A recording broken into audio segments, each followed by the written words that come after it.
Morning student, शुरू करते हैं आज की क्लास। सब्जेक्ट बही खाता तथा लेखा शास्त्र। और बही खाता तथा लेखा शास्त्र में आज नया चैप्टर शुरू करते हैं और उस चैप्टर का नाम है साझेदार का अवकाश ग्रहण में मृत्यु। तो समझते हैं साझेदार का अवकाश ग्रहण क्या होता है। इस दुनिया में जो आया है उसे एक दिन जाना ही पड़ता है। सभी को एक दिन रिटायर होना पड़ता है। हमें भी एक दिन रिटायर होना पड़ेगा। उसी प्रकार साझेदारी संस्था में नए साझेदार अगर आते हैं तो पुराने साझेदार जाते भी हैं। जब कोई साझेदार संस्था से अलग हो जाता है,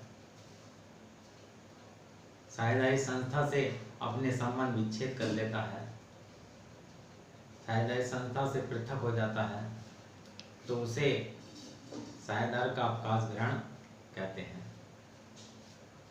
साझेदारी अधिनियम 1932 की धारा 32 के अनुसार कोई भी साझेदार अन्य साझेदारों की सहमति से या समझौते के आधार पर साझेदारी संस्था से अवकाश ग्रहण कर सकता है और ऐच्छिक साझेदारी की दशा में अन्य साझेदारों को सूचना देकर फर्म से अवकाश ग्रहण ले सकता है।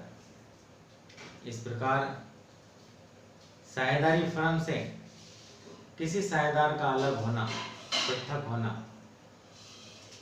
साझेदार का अवकाश ग्रहण कहलाता है। साझेदार अवकाश ग्रहण कई कारणों से हो सकता है। व्यक्ति जब बीमार हो जाता है, जब साझेदार किसी रोग से पीड़ित हो जाता है, या साझेदार का स्वास्थ्य सही नहीं रहता, या साझेदार की उम्र अधिक हो जाती है, वृद्ध हो जाता है, या साझेदार अन्य कोई कार्य करना चाहता है, या साझेदार दिवालिया हो जाता है, पागल हो जाता है, या आपसी मतभेद के कारण, अन्य बहुत सारे कारण हो सकते हैं किसी साझेदार के अवकाश ग्रहण करने के। तो इस प्रकार इन कारणों की वजह से जब कोई साझेदार साझेदारी संस्था से अलग होता है तो उसे साझेदार का अवकाश ग्रहण कहते हैं। अब जब कोई साझेदार फर्म से अलग होता है तो साझेदारी संस्था में जो उसका हिस्सा होता है उसे भुगतान किया जाता है। तो सबसे पहले लेखांकन की दृष्टि से जो साझेदार अवकाश ग्रहण कर रहा है उसके हिस्से की गणना की जाएगी। क्योंकि अगर आप भी कहीं साझेदार हैं और साझेदारी संस्था से अवकाश ग्रहण कर रहे हैं, साझेदारी संस्था आप छोड़ रहे हैं, तो आप अपना हिस्सा लेकर जाएंगे। उस हिस्से में क्या क्या होता है, उस हिस्से की गणना कैसे की जाती है। सबसे पहले पूंजी खाते का शेष, जितनी पूंजी उसकी है, चालू खाते का शेष, अवकाश खाते बनाने की तिथि और अवकाश ग्रहण की तिथि तक का लाभ में हिस्सा, ख्याति में हिस्सा, उसका बोनस, कमीशन, वेतन, उसके द्वारा दिया गया ऋण, ऋण पर ब्याज आदि जो भी साझेदारी संस्था पर उसकी देय राशि है, उसकी सभी राशि उसकी देय राशि उसके खाते में हस्तांतरित कर दी जाएगी। इस प्रकार साझेदार को देय, जब अवकाश ग्रहण कर रहा है साझेदार, उसकी देय राशि ज्ञात हो जाती है। अब अवकाश ग्रहण के संबंध में कौन कौन से लेखे होते हैं, क्योंकि क्योंकि यहाँ तो हमें लेखे करने हैं, खाते बनाने हैं, चिट्ठा बनाना है।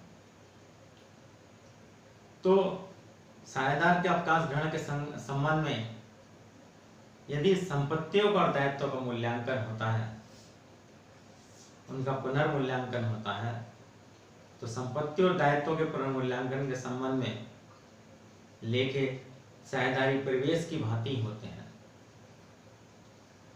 यदि संपत्तियों में कमी होती है तो रिवॉल्यूशन अकाउंट डियार्ट टू असेट्स, और संपत्तियों में वृद्धि होती है तो असेट्स अकाउंट डियार्ट टू रिवॉल्यूशन। दायित्वों में वृद्धि होती है तो रिवॉल्यूशन अकाउंट डियार्ट टू लायबिलिटीज, और दायित्वों में कमी होती है तो लायबिलिटी डियार्ट टू रिवॉल्यूशन। इसके बाद रिवॉल्यूशन अकाउंट बना लेते हैं, और रिवॉल्यूशन अकाउंट से अगर लाभ होता है तो रिवॉल्यूशन अकाउंट डियार्ट टू ऑल पार्टनर, और इस लाभ को पुराने अनुपात में डिस्ट्रीब्यूट कर देते हैं। और अगर हानि होती है तो ऑल पार्टनर डियार्ट टू रिवॉल्यूशन। इस प्रकार रिवॉल्यूशन से संबंधित एंट्री सबसे पहले करेंगे। उसके बाद हम जो चिट्ठे में संचय दिखा रखा है, लाभ दिखा रखा है, उसको सभी साझेदारों में हस्तांतरित कर देंगे, या जो साझेदार रिटायर हो रहा है उसका हिस्सा ट्रांसफर कर देंगे।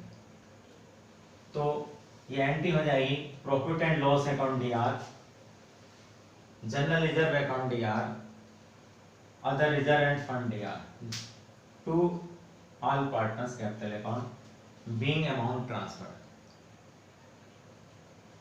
ये जो राशि है ये पुराने अनुपात में बांटी जाएगी। जो पुराना अनुपात दे रखा है लाभ-हानि अनुपात, उस अनुपात में हम बांट देंगे। उसके बाद ख्याति के समायोजन की एंट्री, क्योंकि अब ख्याति खाता ना प्रवेश के समय खोला जाता है साझेदार के, और ना साझेदार के अवकाश ग्रहण के समय खोला जाता। अब ख्याति खाता प्रवेश के समय, अवकाश ग्रहण के समय खोलने पर प्रतिबंध है, तो उसकी ख्याति के समायोजन की एंट्री होती है।